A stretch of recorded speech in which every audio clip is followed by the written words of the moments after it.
é uma carta que ela foi escrita para gente que vivia na capital. O que isso significa? Qual que é a importância disso? Basicamente, era um pessoal. Tá? Ele escreveu aos judeus que viviam em Roma, então eram pessoas que conheciam o judaísmo, conheciam a religião judaica, conheciam a Deus, e ele estava apresentando Jesus aos judeus que viviam em Roma. Por que isso é importante? A cidade de Roma era uma cidade extremamente cosmopolita, era uma cidade extremamente avançada para a época, era a maior cidade acho que do mundo, né? Não sei se do mundo, porque não sei comparado à China ou ao Japão, mas ali na região da Europa era a cidade mais avançada da época, e era uma cidade com alguns milhões de habitantes. Então, era assim, era uma cidade muito grande. E ela concentrava pessoas do mundo inteiro. Então você tinha em Roma gente de todas as partes do mundo conhecido.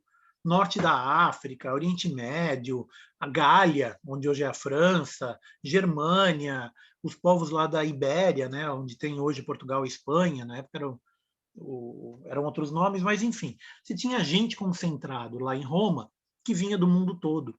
E Roma era também um dos portos comerciais mais avançados do planeta naquela época, e era um centro, era um polo de comércio de toda a região do Mediterrâneo.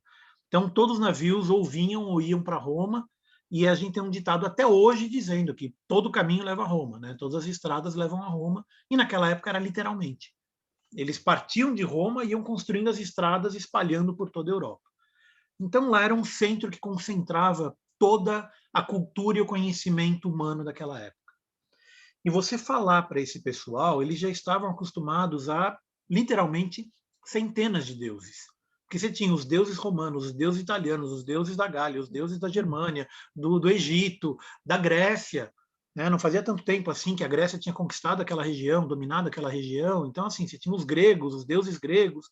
Você tinha centenas de deuses. E eles tinham conhecimento, ou pelo menos estavam inseridos numa cultura em que esses deuses eram cultuados. A carta foi escrita à igreja em Roma. Então a gente parte do pressuposto assim de que as pessoas que leram essa carta já eram cristãos e ela veio para edificar os cristãos. Mas ela veio também para explicar o que é, né, o cristianismo, o que é seguir a Deus, o que é seguir a Jesus. E nesse aspecto ela é muito interessante, porque ela entra em detalhes pela primeira vez de um ponto de vista que eu já comentei algumas vezes em outros dias, mas ela entra em alguns detalhes de uma perspectiva lógica, de uma perspectiva filosófica. Então você vai ver na Carta aos Romanos, se você for ler ela de capa, de ponta a ponta, hoje mesmo eu li ela inteira, não é uma carta muito comprida, são 16 capítulos, dá para ler em meia hora, se você ler sem parar. Né? Eu fui lendo, parando, grifando, etc., levei um pouco mais de uma hora. Meia hora, um pouco mais, talvez consiga ler ela inteira.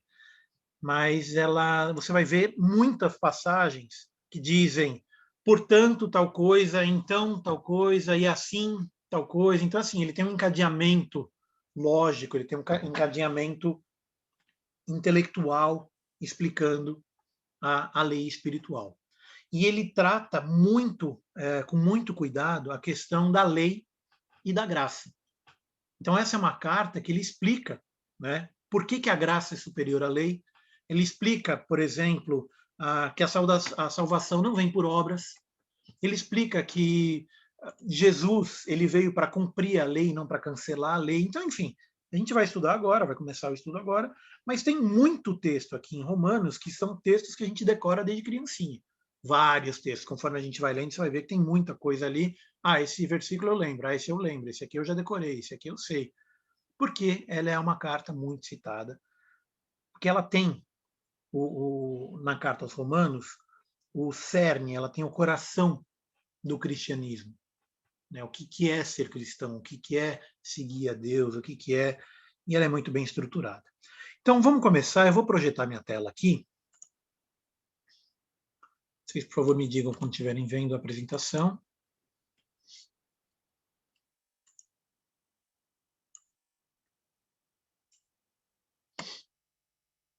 Apareceu?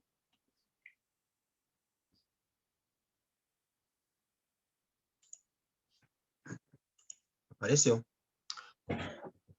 Bom, eu tentei fazer em 3 slides os pontos principais. Tá? Então, aqui são só algumas referências para a gente ter uma ideia do que ele está tratando em cada um desses trechos.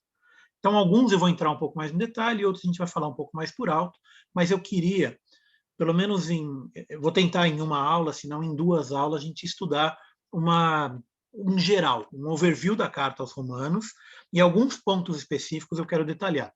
Então, talvez seja necessário 2 ou 3 aulas até para a gente terminar, tá? Não queria fazer isso com pressa, eu vou deixar o Espírito conduzir conforme ele achar que é necessário a gente enfatizar um ponto. Se vocês tiverem alguma dúvida, alguma coisa, também a gente pode entrar um pouco mais no detalhe, tá bom? Vamos lá.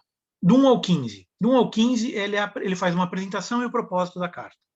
Então, ele começa esse trecho, inclusive a gente citou na última aula, falando que ele é servo de Jesus Cristo. Eu estou falando no capítulo 1, né, Romanos, capítulo 1, verso 1.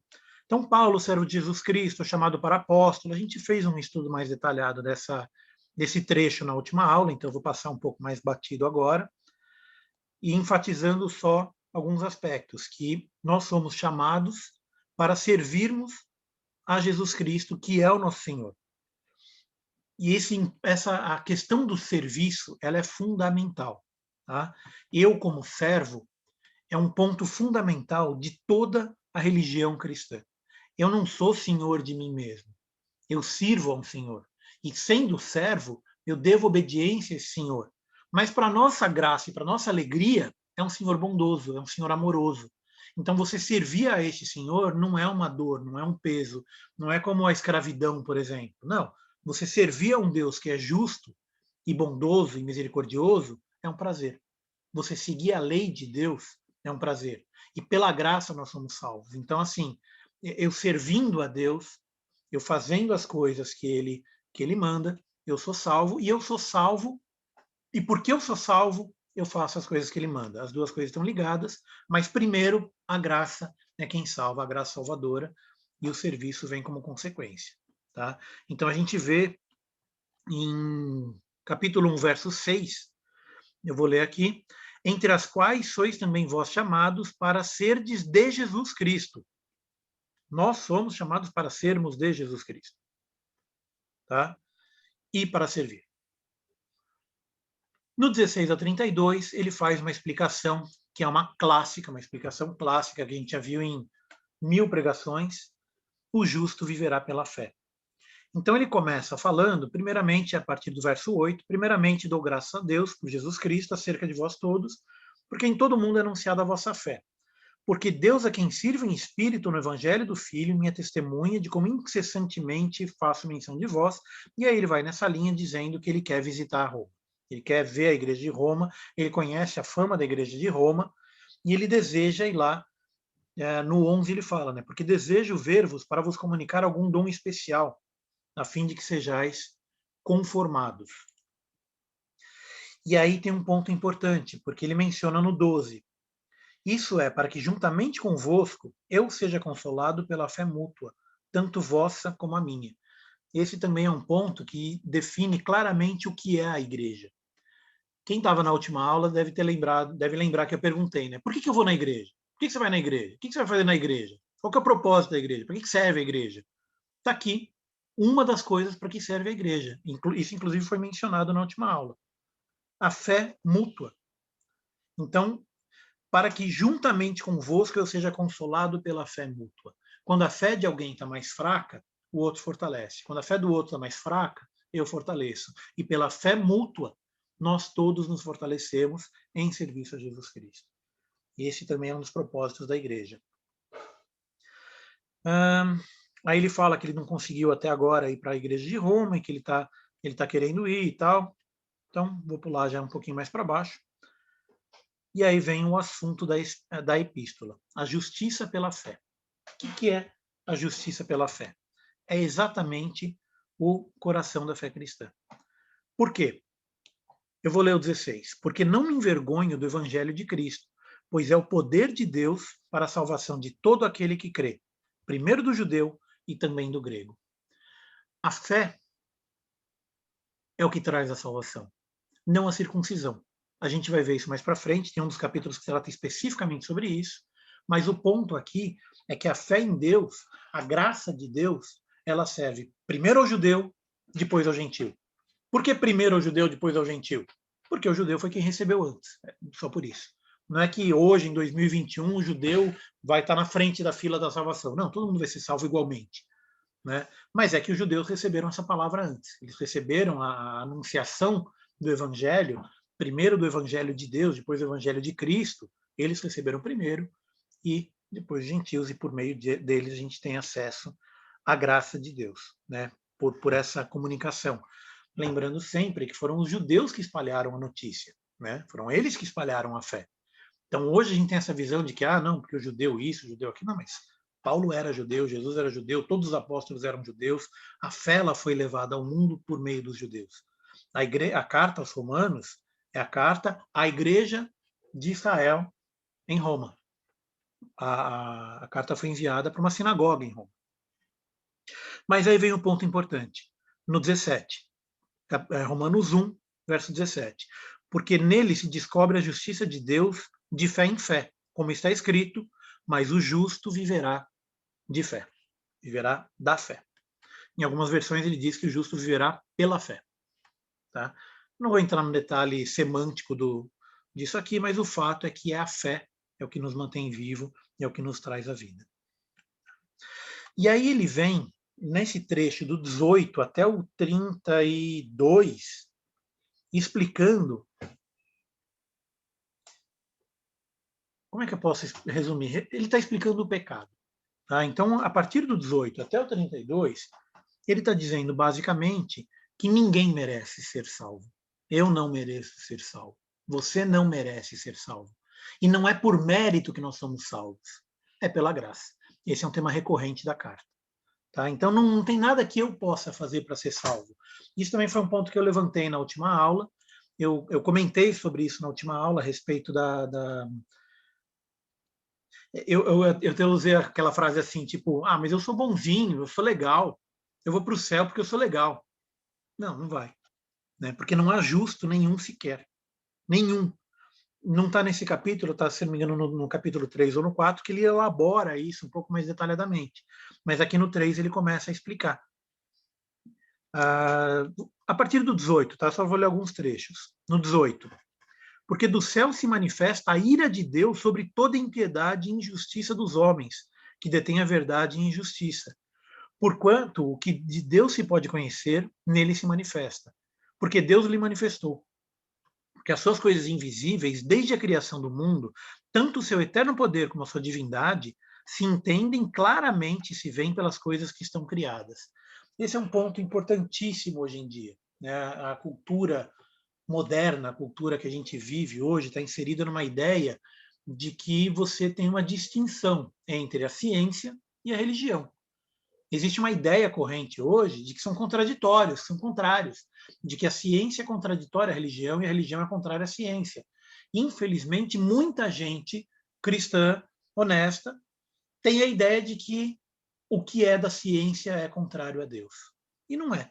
Eu já elaborei isso em outras aulas, a gente já falou sobre isso demoradamente em outros aspectos, mas o fato é o seguinte: Deus se faz conhecido pela natureza. A ciência estuda a natureza. Então, assim, ainda que o cientista não perceba, alguns talvez até percebam, a maior parte deles percebe, talvez, mas o que eles estão estudando é a criação de Deus. O que eles estão entendendo e explicando é como Deus age. Então, quando a gente fala, uma flor que nasceu da sementinha, que cresceu, que brotou, que não sei o que lá, a flor tem um nome científico tal, não sei o quê, ele está explicando como Deus opera. Como é que faz a flor crescer? Se não é Deus que faz a flor crescer, ela não vai crescer. Você pode jogar quantas sementes você quiser na terra, que ela não vai nascer. Você pode jogar quanto trigo você quiser no chão, que não vai nascer trigo, se Deus não fizer nascer. Se a chuva não cair, se o tempo não ajudar, se tem milhões de condições para que ela nasça. Né? E tudo vem de Deus. Então a ciência ela explica Deus. E ela explica a natureza, ela explica como Deus age, ela explica como Deus fez as coisas. Por quê? Tudo. Cadê? Perdi o verso. Aqui no 20. Porque as coisas invisíveis, desde a criação do mundo, tanto o seu eterno poder como sua divindade, se entendem e claramente se veem pelas coisas que estão criadas. Ou seja, é só olhar em volta. Você vai ver Deus. Você olha para o céu, você vê Deus. Você olha para o mar, você vê Deus. Você olha para a natureza, você vê Deus. Você olha para o outro homem, você vê Deus. Tá? A gente vê Deus em tudo que está criado. E aí tem um motivo, e a gente tem que tomar cuidado, para que eles fiquem inexcusáveis, para que não tenha desculpa. Então, na outra aula também, não lembro quem me perguntou, quem não conheceu a Jesus vai ser salvo? A carta de Romanos elabora isso um pouco mais. Tá? A resposta rápida, tem uma filosofia por trás disso, mas a resposta rápida é Deus quem vai julgar. Isso, inclusive, é um dos temas que a gente vai ver agora no próximo capítulo. No 3 ele fala sobre isso. Mas, em resumo, é Deus quem vai julgar. É Ele quem vai dizer quem vai ser salvo e quem não vai ser salvo. Quem você pensa que vai, acaba não indo. Quem você pensa que não vai, acaba indo. Tudo depende da fé, do coração e da ação das pessoas. Tá? Mas aí vem a explicação aqui do 18 ao 30 e pouco. Ele fala sobre... Quer ver? Eu vou ler só alguns trechos. Eu vou pulando alguns trechos.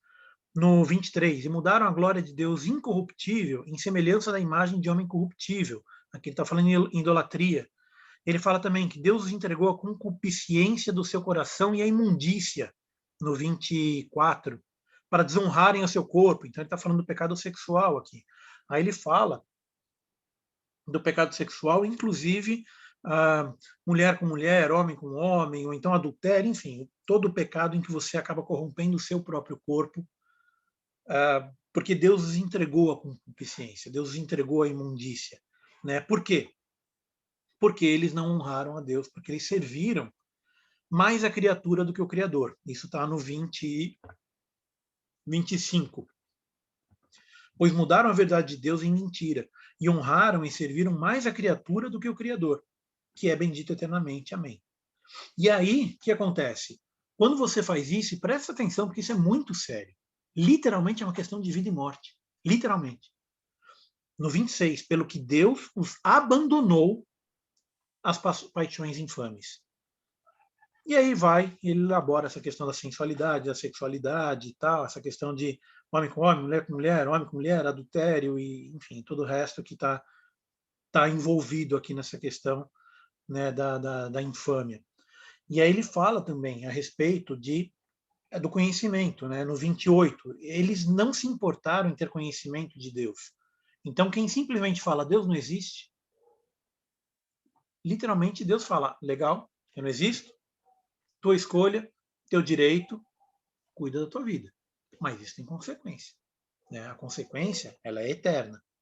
Ela é eterna. Renato, e note, deixa eu fazer uma pergunta nesse ponto aí que você falou. Por exemplo, aí Paulo mencionou que Deus entregou eles às paixões infames, enfim. Uma coisa que eu noto muito é o seguinte, a questão do homossexualismo dentro da igreja, né? Porque eu vejo muitos casos de pessoas falando, puxa vida, quer dizer então que um homossexual ele não pode frequentar a igreja, um homossexual não pode ser cristão? E aí eu acho uma coisa interessante de ver, porque assim, como é que uma pessoa ela vai seguir o caminho de Deus e ao mesmo tempo estar entregue às paixões infames? Rodrigo, deixa eu comentar sobre isso. E eu vou comentar com o texto bíblico. Dá uma olhada ali o que ele diz a partir do 28. Ele fala que essas pessoas, né, cadê? Qual que é o final dele? Aqui no 32 diz, os quais, conhecendo a justiça de Deus, que são dignos de morte, os quais tais coisas praticam. Nota que o texto é muito pesado. Dignos de morte, os quais tais coisas praticam. Mas aí você volta um pouquinho para o 28 e vê quais são as coisas. Olha só, eu vou ler só um resumo, tá? Rapidinho. Estando cheios de toda iniquidade, prostituição, malícia, avareza, maldade, cheios de inveja, homicídio, contenda, engano e malignidade. Você acha que aqui ele está falando só de homossexual? Não, ele está falando de uma miríade de gente. Pessoas. Ele está falando de pessoas. Então, perceba que aqui na lista entra inclusive injuriadores, soberbos, presunçosos, inventores de males, desobedientes ao pai e à mãe. Olha como é pesada essa palavra. Ele coloca na mesma categoria, na mesma lista. Desobedientes de pai e mãe. Nécio, que é tolice, é tolo. Infiéis nos contratos, sem afeição natural, irreconciliáveis e sem misericórdia. Então, perceba que a lista começa na questão sexual, mas ela vai muito além. Então, se a gente julga o homossexual por estar na igreja, eu tenho que julgar todos esses juntos. Inclusive quem desobedece pai e mãe. Está na mesma lista. Então perceba que o ponto aqui não é... Esse não é um texto que trata de homossexualismo. Ele menciona o homossexualismo, mas esse não é o único pecado. Tem muita coisa aqui que você tem que se afastar, que você tem que evitar. Inclusive, murmurador, detrator, aborrecedor de Deus, injuriador. Injúria é o quê? É xingamento, é xinga. Se você xingar teu irmão, você está nessa lista. Se você ofender o teu irmão, você está nessa lista. Desobedecer pai e mãe, está na lista. Soberbo, arrogante, presunçoso, inventor de mal, está na lista. Então, nota que aqui essa lista, esse é um texto que ele é erroneamente tratado como sendo a respeito do homossexualismo, mas não é só isso. O que ele está dizendo aqui são das pessoas que desprezam a Deus e fazem essas coisas.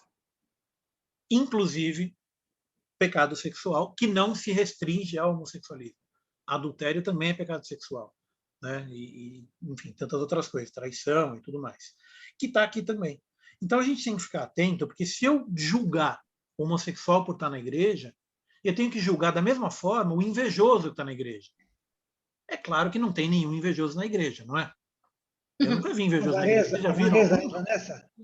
Imagina. Que a Paula falou aqui, ó. Não tem nenhum invejoso na igreja, é tudo santo. Não tem nenhum caluniador na igreja, é tudo santo. Renato, avarento, avareza, entra avareza, nessa? Pois é, cara que é pão duro, aquele cara que prefere... Como é que é o negócio do escorpião no bolso? Né? Não pode ter escorpião no bolso. Avareza. Gente, é sério o negócio. É sério. Por quê? Mas perceba aí que tem uma ligação entre todas essas coisas, todas essas atitudes, com o desprezo ao conhecimento de Deus. Então, quando você busca a Deus, quando você conhece a Deus, a tendência é que você abandone o seu pecado. Eu tinha uma vez um pastor, eu não lembro o nome dele, mas eu lembro que ele falava assim, eu guardei isso, essa palavra ficou comigo, sei lá quantos anos, 20, 30 anos. Ele falou, todo mundo tem um pecado favorito. Todo mundo tem um pecado favorito. E ele pregou sobre isso. Ele falou, qual que é o teu pecado favorito? Né? Porque todo mundo tem um. Então, quem é avarento é muito avarento. Quem é mentiroso, mente muito. Quem é cheio de inveja é muito invejoso. Então, assim, não que você despreze os outros pecados, você comete todos eles igualmente. Mas você tem aquele que você gosta mais, aquele que você repete mais vezes. Quando eu busco o conhecimento de Deus, a tendência é que eu abandone o pecado, seja ele qual for, incluindo, e aí entra a questão do homossexualismo, a questão do pecado sexual, a questão de todos os outros. Né? Murmuração. O que é murmuração? Murmuração é aquele personagem de quadrinho que tinha antigamente, que era o Hardy. Vocês lembram desse Hardy? Nossa. Aí. O Hardy. Então, assim, a gente não pode ser Hardy. Ai, Deus, tá ruim, tudo tá ruim. Ai, a comida tá ruim, o céu tá ruim, tá frio. Ai, o café tá frio, porque o tempo tá frio, não tá muito quente, porque ninguém liga o ventilador. Murmuração também é um pecado que nos afasta de Deus, e ele é, ao mesmo tempo, uma indicação do afastamento de Deus. Perceba que a coisa é retroalimentada. Ao mesmo tempo que eu, estando afastado de Deus, eu cometo essas coisas, quando eu cometo essas coisas, eu estou me afastando de Deus.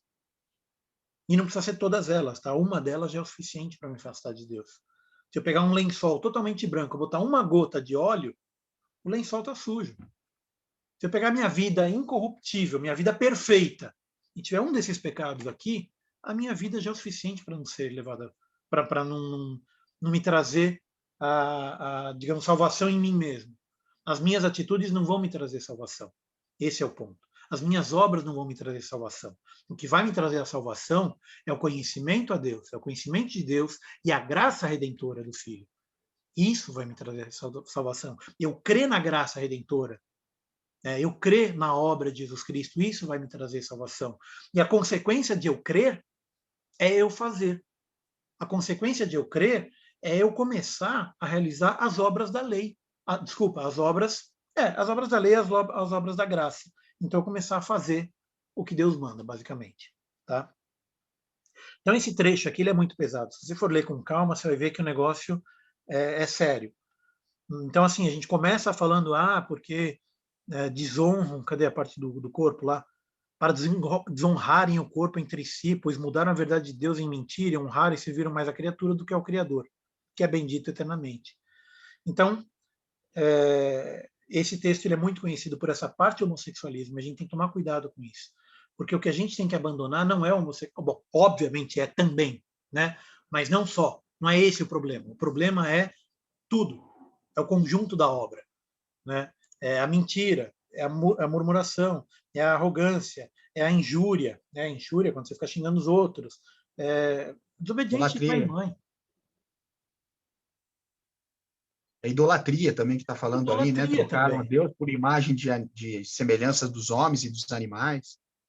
Ele fala, bem, enfim, é toda essa coisa aí, né? Depravação, inveja, homicídio, é uma lista grande, né? O ponto, acho que o ponto importante aqui... O ponto é, não peque. Oi? O ponto é, não peque. Isso, está aí um bom resumo. Mas essa lista, ela é uma consequência do verso 21. Porquanto, tendo conhecido a Deus, não o glorificaram como Deus, nem lhe deram graça. Antes, em seu discurso, se desvaneceram e seu coração insensato se obscureceu. Qual é a consequência disso? Todo o resto que vem embaixo. É a consequência de você não glorificar a Deus. É a consequência de você conhecer a Deus e não seguir. Está aqui a lista. Tá?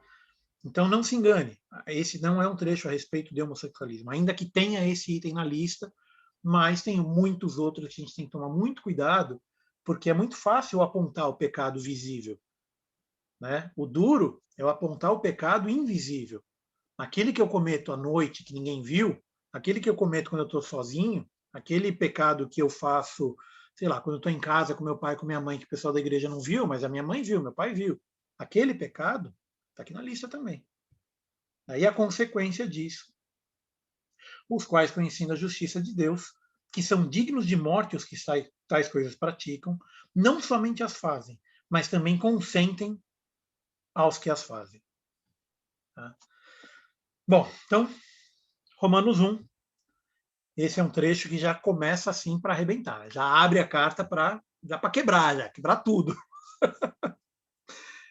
Aí ele vem no 2, deixa eu só voltar na apresentação,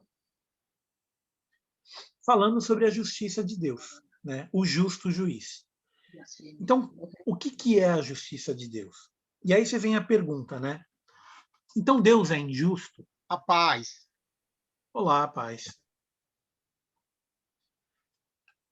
Então, Deus é injusto? Dá uma olhada no capítulo 2, verso...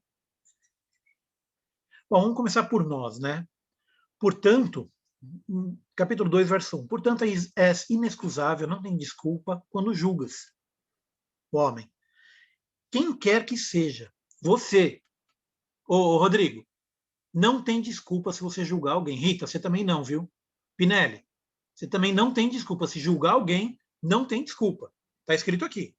Portanto, és inexcusável quando julgas. Quem quer que seja. Porque te condenas a ti mesmo naquilo em que julgas o outro. Aí, de novo, quando eu estou apontando o dedo para o outro, eu tenho 4 apontando para mim. Né? Quando eu julgo o outro, eu estou me condenando a mim mesmo. Quando eu digo que o outro é isso ou aquilo, é infiel, é qualquer coisa, é pecador, eu estou me condenando porque eu também sou.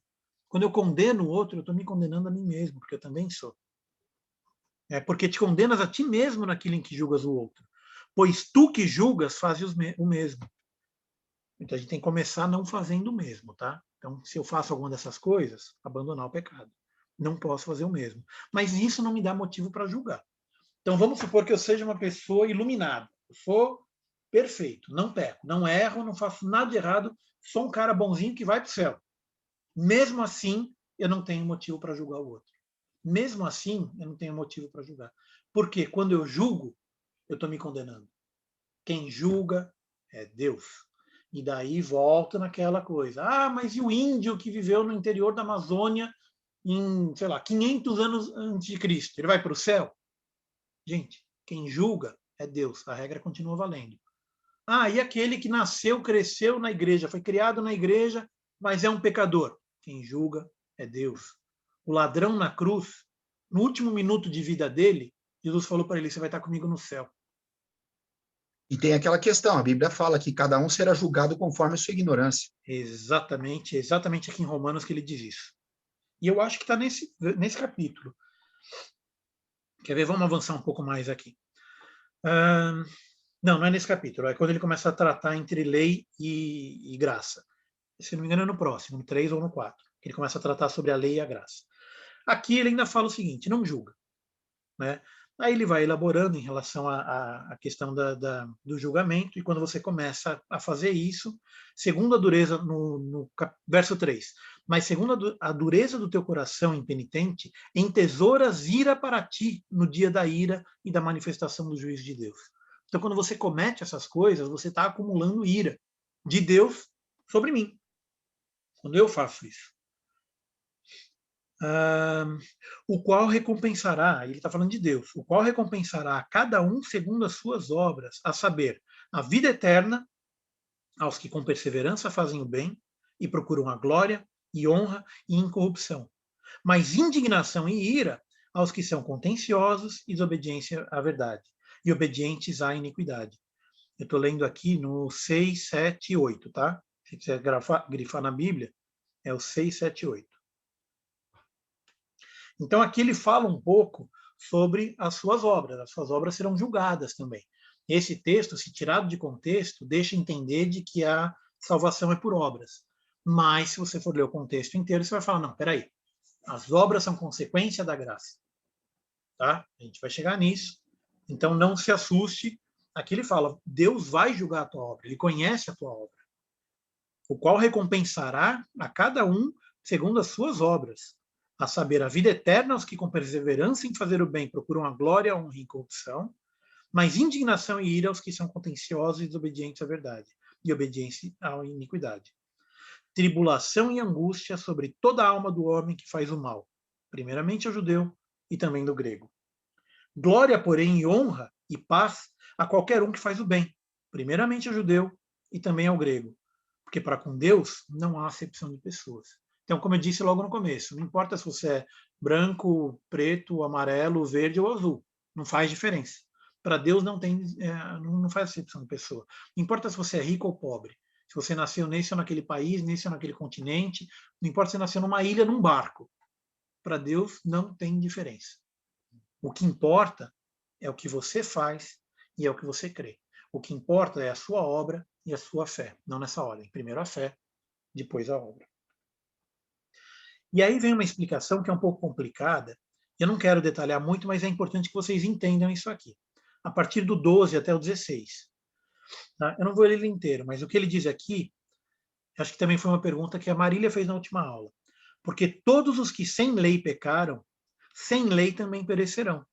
E todos os que sob a lei pecaram, pela lei serão julgados. Porque os que ouvem a lei não são justos diante de Deus, mas os que praticam a lei vão ser justificados. E aí, olha só que complicado isso aqui. Porque quando os gentios, que não têm lei, fazem naturalmente as coisas que são da lei, não tendo eles lei, para si mesmos são lei. Vocês entenderam esse trecho?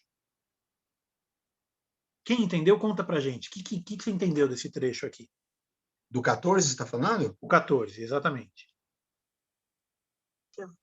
O 13 e o 14, né?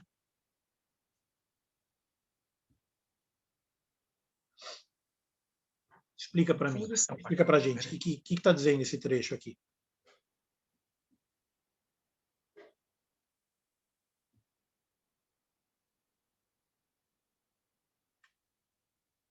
Os que ouvem a lei não são justos, mas os que praticam a lei vão ser justificados.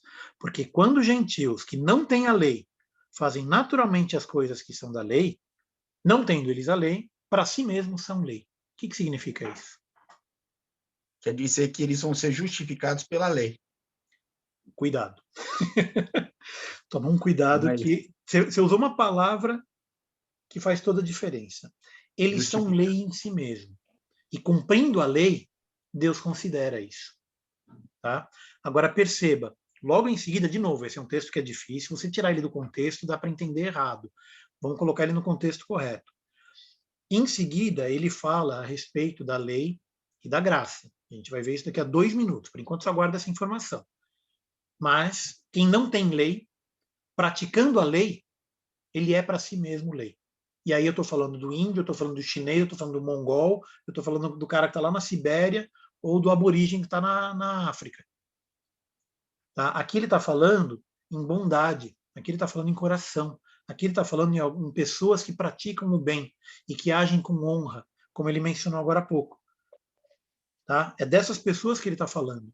Então, você fazendo isso, mesmo sem conhecer a lei de Deus, você está praticando a lei, porque esse é o significado da lei. A gente já tratou sobre isso em outras aulas, mas lembra o que Jesus responde quando perguntam, Jesus, qual que é o significado da lei? Ele fala, ama a Deus sobre todas as coisas e ao próximo como a si mesmo. Quem faz essas coisas está amando ao próximo sobre como a si mesmo, mesmo sem conhecer a lei, mesmo sem conhecer a religião judaica, mesmo sem conhecer a respeito de Abraão, de Isaac, de Jacó, mesmo sem ter conhecido Davi, quem pratica as obras da lei, para si mesmo é lei. E aí vem a pergunta, e por isso que eu disse para tomar cuidado. Isso é o suficiente para que eu seja justificado? E entenda por justificação aí a redenção. Justificação, nesse caso, seria absolvição do pecado. Então, eu cumprir a lei é suficiente para que eu me isente do meu pecado? Não. Não é. Tá? Então, note, quem é gentil e pratica a lei, para si mesmo é lei. Ou seja, ele está fazendo o que Deus mandou. Em resumo, resumindo isso tudo, ele está fazendo o que Deus mandou. E Deus mandou que você seja bom, que você ame o próximo, que você haja com honestidade, com fidelidade, com honra. Isso tudo está na lei. Tá? Você ele até fazendo isso, você acaba... Oi? Desculpa, é que eu vi também que na sequência ele menciona aqui até uma série de coisas interessantes do 17 ao 25, que é quando ele fala assim, ora, você que leva o nome de judeu, apoia-se na lei e orgulha-se em Deus. E aí ele vai falando, então você que ensina os outros não ensina a si mesmo, você que prega contra o furto, furta, você diz que não deve adulterar, adultera, você que se orgulha na lei, desonra a Deus desobedecendo a lei, como está escrito, o nome de Deus é blasfemado entre os gentios por causa de vocês.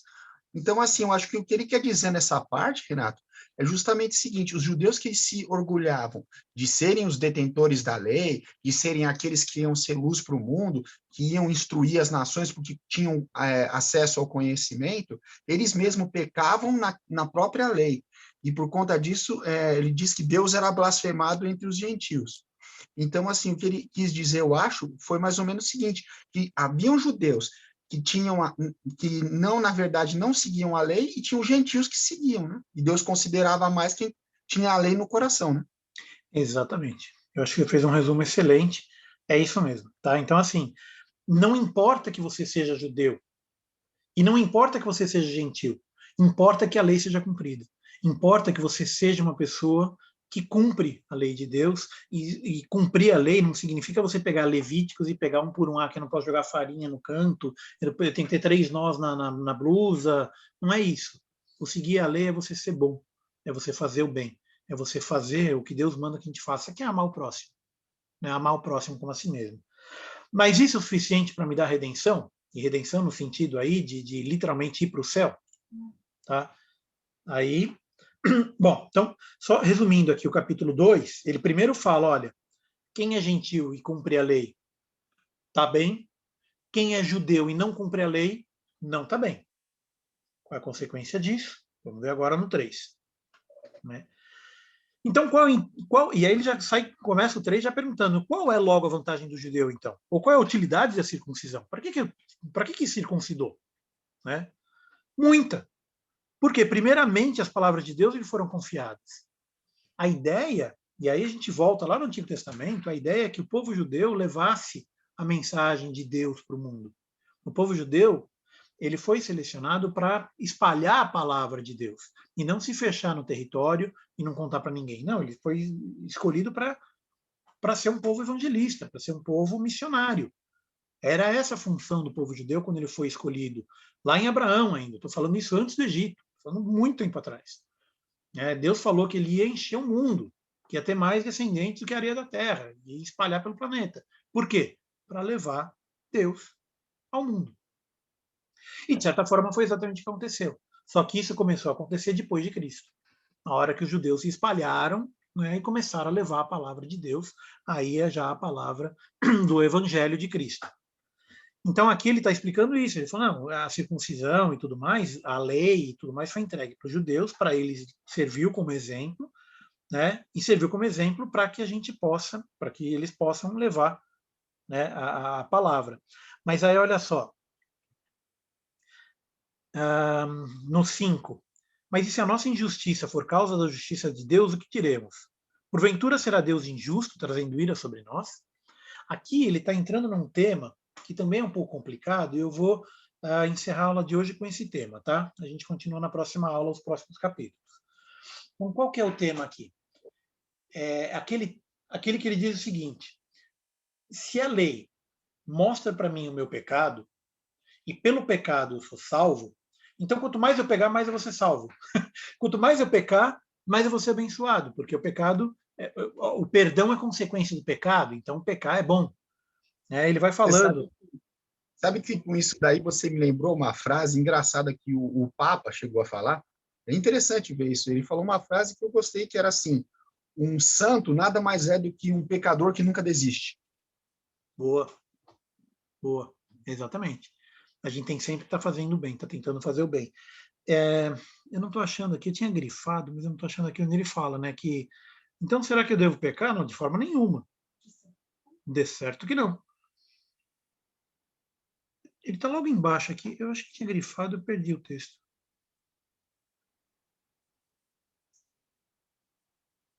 Se nossa injustiça vai saber a minha maneira. Exatamente aqui no 5. Eu vou ler esse trecho do 5 até o 8. E se a nossa injustiça for causa da justiça de Deus, que diremos? Porventura, será Deus injusto, trazendo ira sobre nós? Eu falo como homem. De maneira nenhuma. De outro modo, como julgará Deus o mundo? Mas se pela minha mentira abundou mais a verdade de Deus para a glória sua, por que sou eu ainda julgado também como pecador? E por que não dizemos, como somos blasfemados, né? E como alguns dizem que dizemos, façamos males para que venham bens. A condenação desse é justa. E aí vem um trecho que é muito conhecido.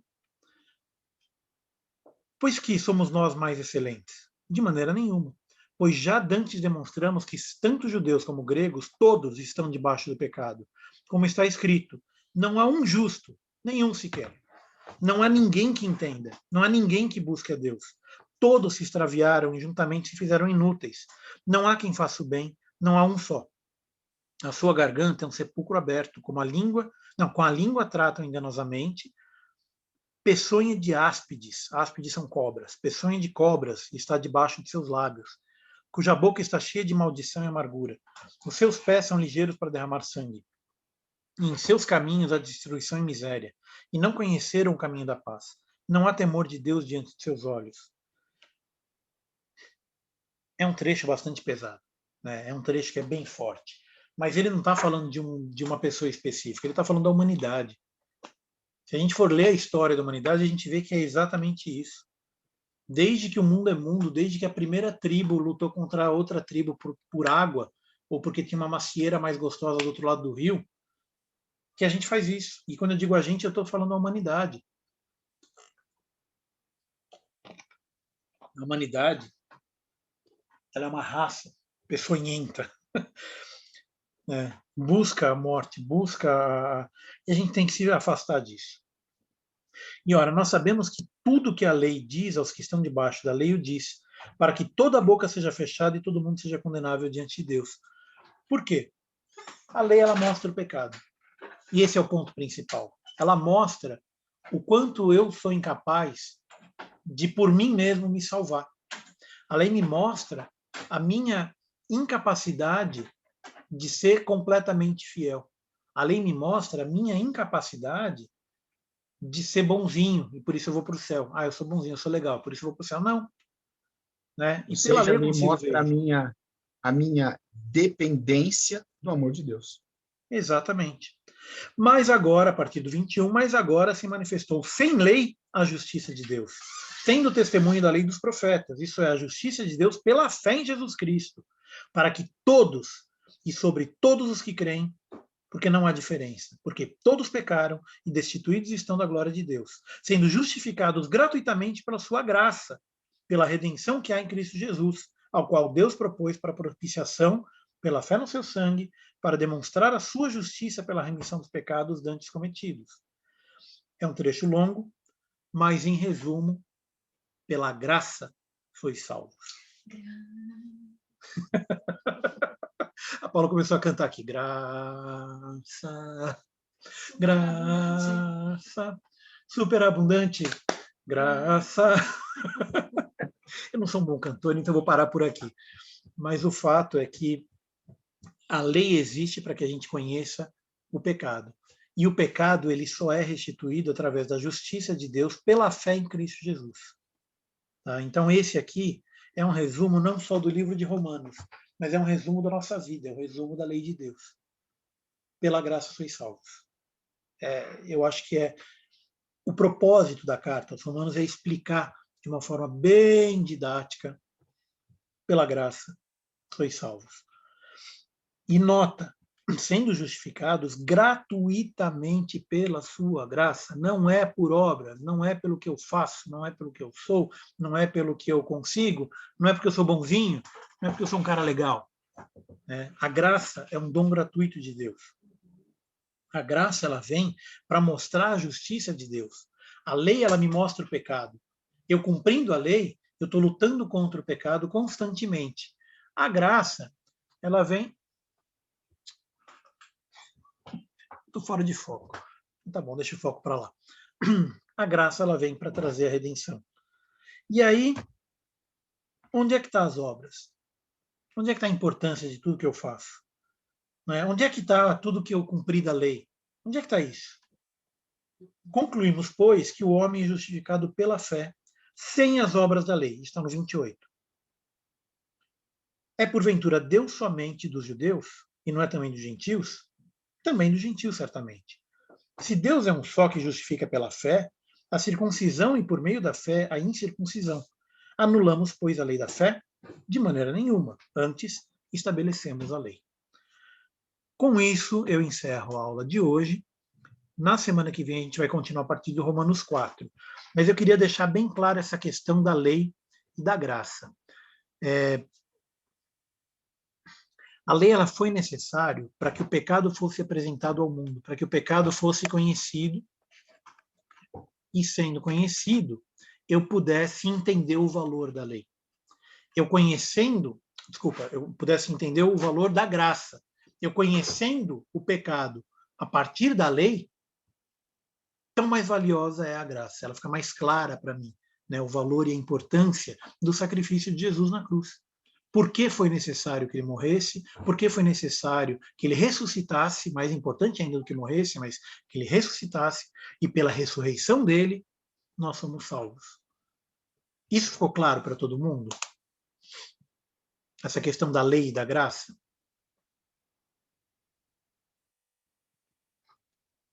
E aí vem aquela palavra justificação, que quando o Rodrigo comentou, eu falei, olha, cuidado, tem uma palavrinha aí. A palavra é justificação.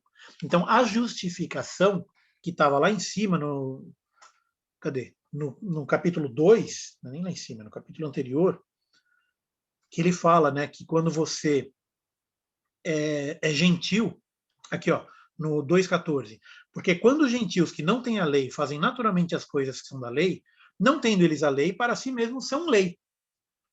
Mas isso não significa que eles são justificados pela lei.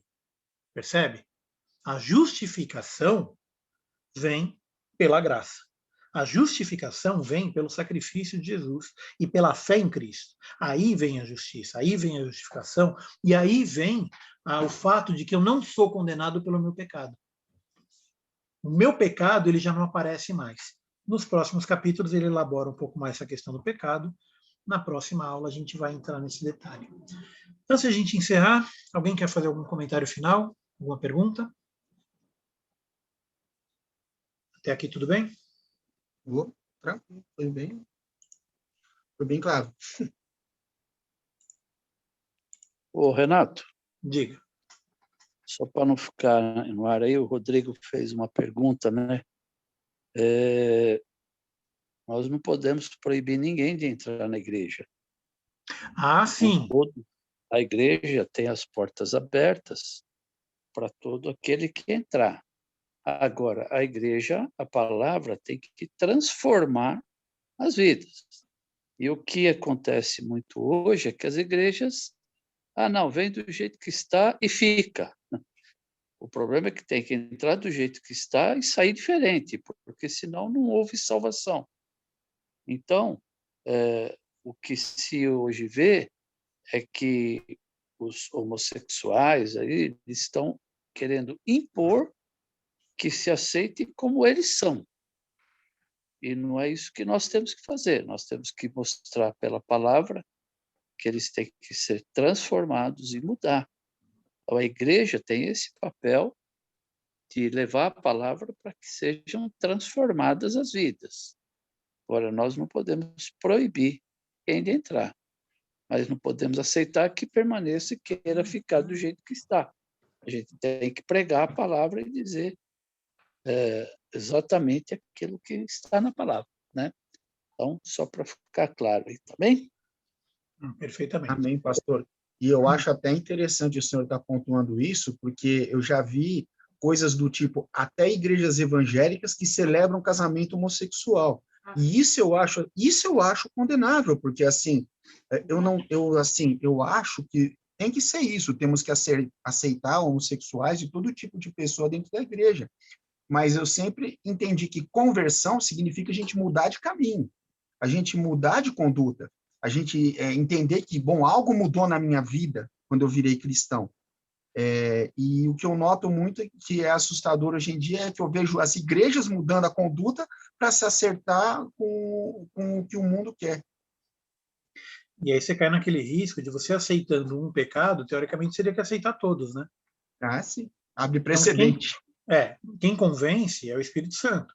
Então, assim, é fácil a gente botar o dedo na cara de quem tem o pecado evidente, o pecado aparente.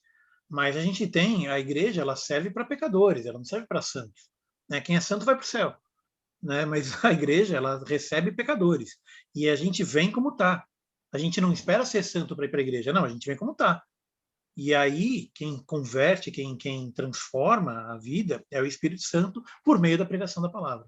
Né? Em Romanos também tem aquele trecho, né, que como conhecerão se não há quem pregue, como pregarão se não há quem fale, enfim, a gente vai falar desse texto mais para frente, na próxima aula, mas o fato é assim, a igreja, a função dela é pregar a palavra de Deus, ensinar o que está na palavra, para que o Espírito Santo mova os corações e mova a pessoa do pecado, seja ele qual for, né? Homossexualismo ou qualquer outro, seja ele, inclusive, desobediência aos pais, seja ele o adultério, seja ele mentira, seja ele qualquer outro. Então, assim, a gente deve pregar a palavra e o Espírito Santo, ele, ele convence a gente através do conhecimento da lei, através do conhecimento da graça, ele convence a gente do pecado, do juízo, e aí sim eu devo buscar sempre uma mudança de vida.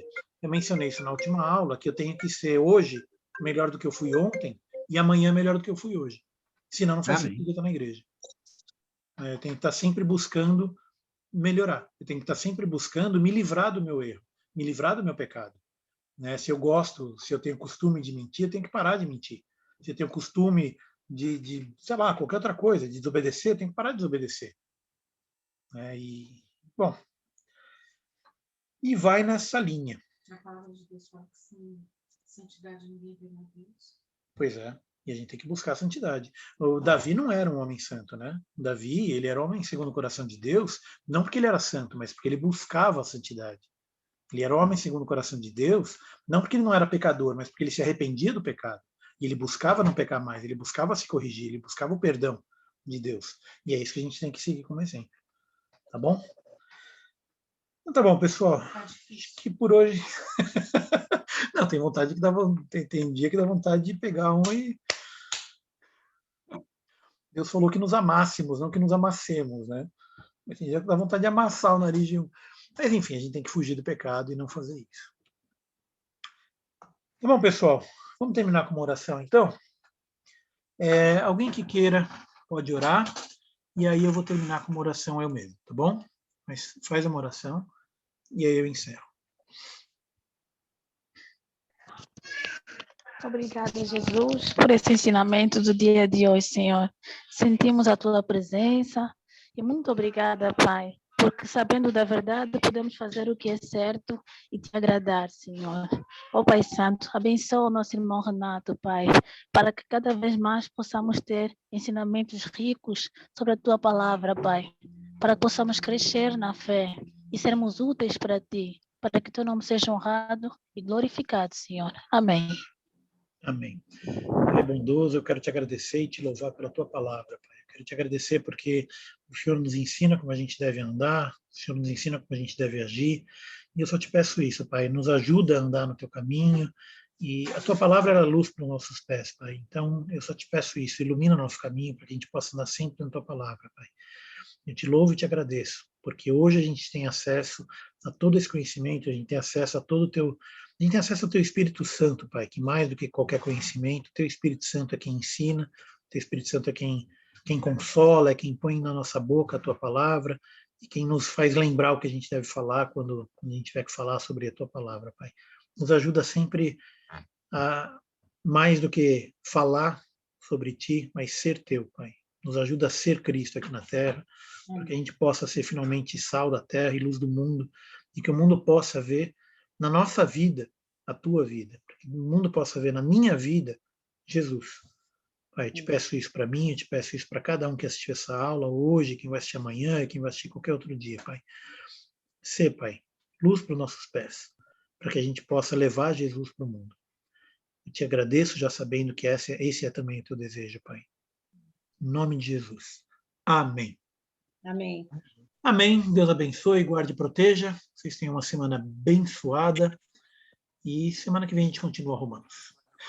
Leiam a carta aos Romanos, tá? A gente vai continuar a partir do 4, mas dá para ler rapidinho. Até o 16, dá meia hora no máximo. Então, leia a carta aos Romanos.